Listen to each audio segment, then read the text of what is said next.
হিন্দু পুরাণে ভগবান শ্রীকৃষ্ণকে প্রায়শই বাঁশি বাজাতে দেখা যায় এবং এটি প্রেম, আনন্দ ও ঐশ্বরিকতার প্রতীক।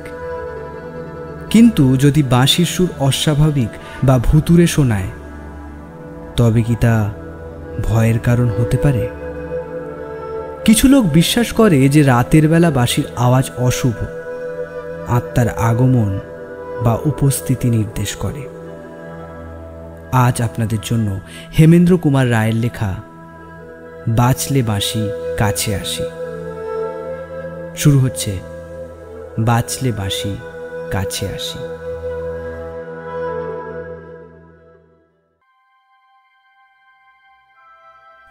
তোমরা কোণারকের নাম নিশ্চয় শুনেছ। কোণারক হচ্ছে একটি জায়গার নাম, পুরী থেকে প্রায় 18 মাইল দূরে। সেখানে খুব পুরানো একটি ভাঙাচোরা সূর্য মন্দির আছে। মন্দিরের বেশিরভাগ এখন ভেঙে পড়েছে বটে, কিন্তু যেটুকু এখনো দেখতে পাওয়া যায় তা এত সুন্দর যে পৃথিবীর সব দেশ থেকে দর্শকের দল আসে আগ্রহে। কোণারক ও পুরীধামের মাঝখানকার 18 মাইল জায়গাটাতে মরুভূমি ছাড়া আর কিছুই বলা যায় না। এই মরুভূমির একদিকে দাঁড়িয়ে আছে জগন্নাথের মন্দির, একদিকে আছে কোণারকের সূর্য মন্দির। একদিকে দেখা যায় অন্তত সমুদ্র এবং আরেকদিকে আকাশের সীমারেখা পর্যন্ত চলে গেছে অনন্ত বালির প্রান্তর। এই বালুকার রাজ্যে ছোটখাটো একটি বন জঙ্গল শ্যামলতা পাওয়া যায় কেবল কোণারকের ভাঙা দেউলের আশেপাশে।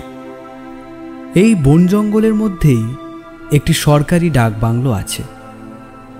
আমি যখন সেই বাংলোয় গিয়ে আশ্রয় নিয়েছিলাম, তখন সেখানে এক তান্ত্রিক সন্ন্যাসীর নির্জন আশ্রম দেখেছিলাম। বাংলোর ভিতরে দুখানি শোবার ঘর, তার একখানিতে ছিলুম আমি এবং আর একখানি দখল করেছিলেন আর একজন অপরিচিত ভদ্রলোক। পরে তাঁর সঙ্গে পরিচয় হয়েছিল। তাঁর নাম পূর্ণবাবু, কলকাতার কোন কলেজের অধ্যাপক। এখানে এসেছেন কোণারকের মন্দির দেখবার জন্যে।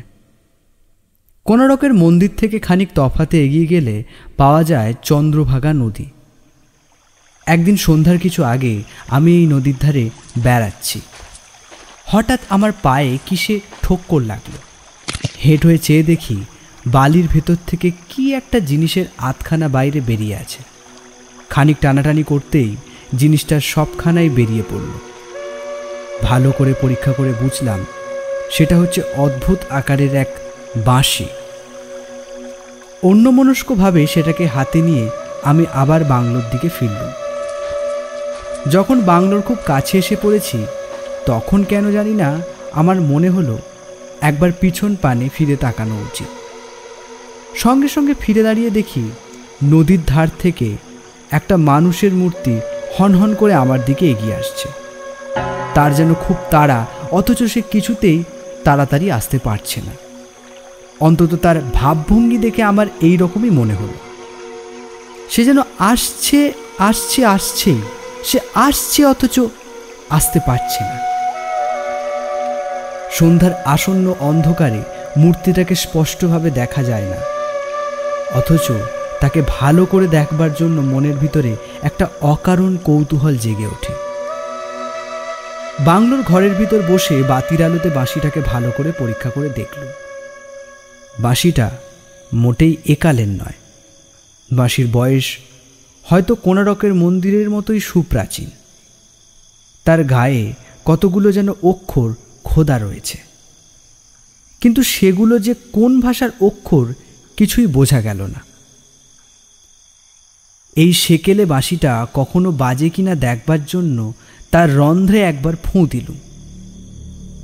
আমার সেই ফুঁয়েই বাঁশিটা হঠাৎ আশ্চর্য তীক্ষ্ণ ও তীব্র স্বরে বেজে উঠল।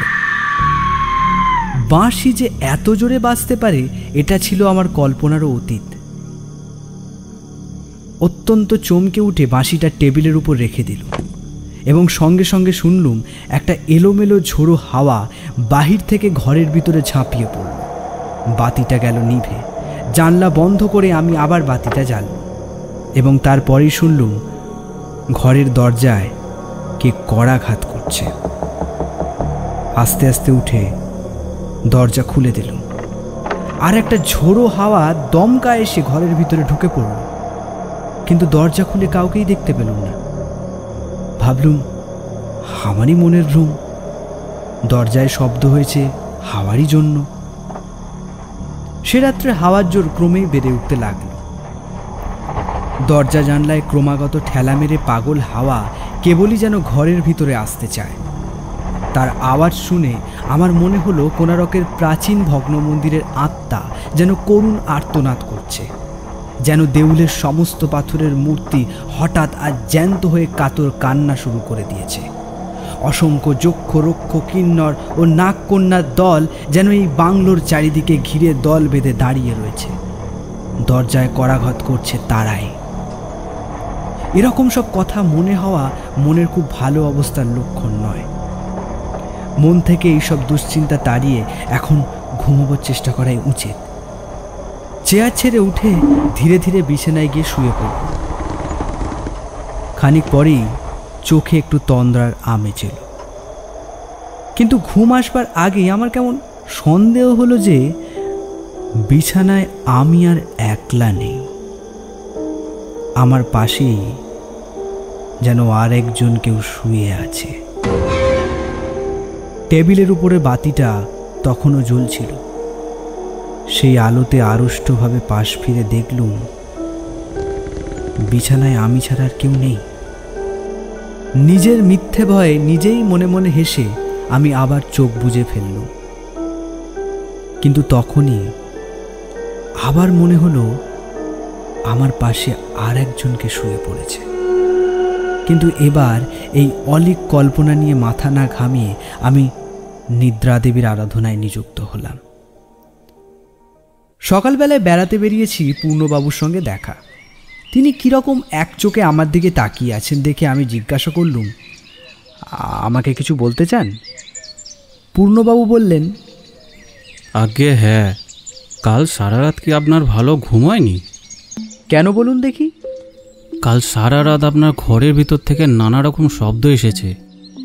কে যেন চেয়ার টেবিল সরাচ্ছে, ঘরময় লাফালাফি আর ছোটোছুটি করে বেড়াচ্ছে, দুম দুম করে জানলা খুলছে আর বন্ধ করছে। এইসব গোলমালে আমিও কাল রাতে ঘুমাতে পারিনি। আমি বললুম, এ তো ভারী আশ্চর্য কথা, কাল সারা রাত আমার তো ঘুমের কোনো ব্যাঘাত হয়নি। পূর্ণবাবু অপ্রস্তুত হয়ে বললেন, তাহলে আমারই বোধহয় শুনতে ভুল হয়েছে, শব্দগুলো অন্য কোনো জায়গা থেকে এসেছে। এমনই সব কথা কইতে কইতে ফিরে এসে আমার বাংলোর বারান্দার উপরে উঠেছি। এমন সময় আমার ঘরের ভিতর থেকে হাউমাউ করে চেঁচাতে চেঁচাতে একটা বালক ছুটে বেরিয়ে এলো। বাংলো রক্ষকের ছেলে। ভয়ে সে ঠক ঠক করে কাঁপছে দেখে আমি তার কাছে গিয়ে জিজ্ঞাসা করলাম, কিরে, কি হয়েছে? ও ঘরের খাটে কি বসে আছে? দৌড়ে ঘরের ভিতর গিয়ে হাজির হল। খাটের উপরে কেউ নেই, কেবল বিছানার চাদরখানা এলোমেলো হয়ে গুটিয়ে পাকিয়ে ঘরের মেঝেয় পড়ে রয়েছে। বালক বলল, না, সে ওই খাটেই বসেছিল, ঠিক যেন একটা সাদা কাপড়ের তৈরি মূর্তি। আমাকে দেখেই সে খাট থেকে নেমে এলো। পূর্ণবাবু বললেন, বোধ হয় এখানকার কোনো লোক চাদর মুড়ি দিয়ে ছেলেটাকে ভয় দেখিয়ে আবার পালিয়ে গেছে। আমারও মন বলল তাই হবে। সেদিন সন্ধ্যার পর টেবিলের ধারে বসে বই পড়ছিলাম। হঠাৎ চোখ পড়ল সেই তামার বাঁশির দিকে। সেই ছোট্ট বাঁশিটা কাল কীরকম জোরে অস্বাভাবিক স্বরে বেজে উঠেছিল, সেই কথা মনে পড়ল। এমন অদ্ভুত গড়নের বাঁশিটা কখনো দেখিনি, এমন তীব্র আওয়াজ কখনো শুনিও নি। বাঁশিটাকে আবার তুলে নিয়ে বাজাবার চেষ্টা করলুম। একটি মাত্র ফুঁদিতেই বাঁশিটা এমন বিকট স্বরে বেজে উঠল যে আমার কান যেন ফেটে গেল।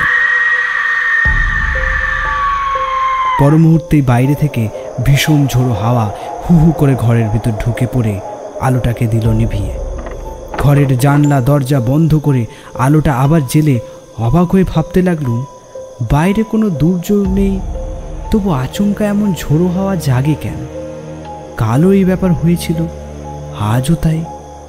খাটের দিকে চোখ গেল। বিছানার চাদরখানা আপনা আপনি তাল পাকিয়ে গুটিয়ে যাচ্ছে।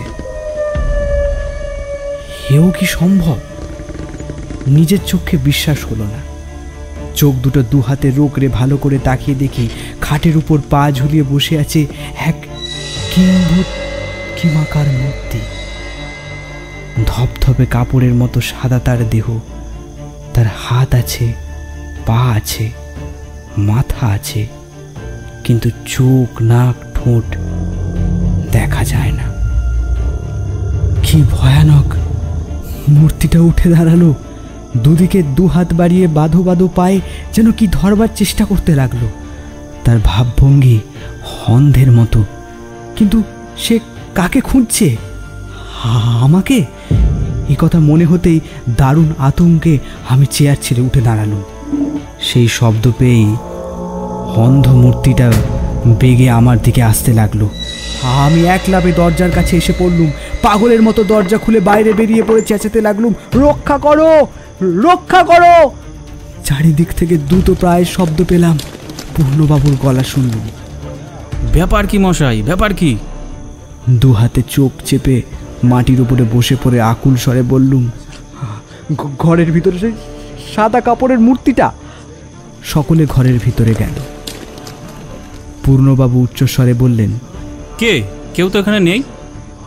হতভম্বের মতো ঘরে ঢুকে দেখলুম মূর্তি অদৃশ্য হয়েছে। মেঝের উপরে দরজার কাছে বিছানার চাদরখানা গড়াগড়ি দিচ্ছে।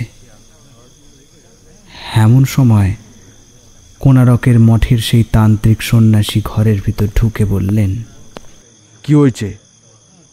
এখানে এত গোলমাল কেন? বলতে বলতে তার চোখ হঠাৎ টেবিলের উপরে পড়ে খানিকক্ষণ স্থির হয়ে রইল। তারপর তিনি এগিয়ে গিয়ে টেবিলের উপর থেকে তামার বাঁশিটা তুলে নিয়ে সেটা গভীরভাবে ঘুরিয়ে ফিরিয়ে দেখলেন। তারপর বললেন, এটা এখানে কেমন করে এলো? আমি বললুম, ওটা চন্দ্রভাগা নদীর তীরে কুড়িয়ে পেয়েছি। সন্ন্যাসী ঘরের ভিতর থেকে বেরিয়ে যেতে যেতে বললেন, হে বাঁশিটাকে আমি সমুদ্রে বিসর্জন দিতে চললুম। এ হচ্ছে জাদুকরের অভিশপ্ত বাঁশি। হে অমঙ্গলকে ডেকে আনে, অমঙ্গলকে ডেকে আনে।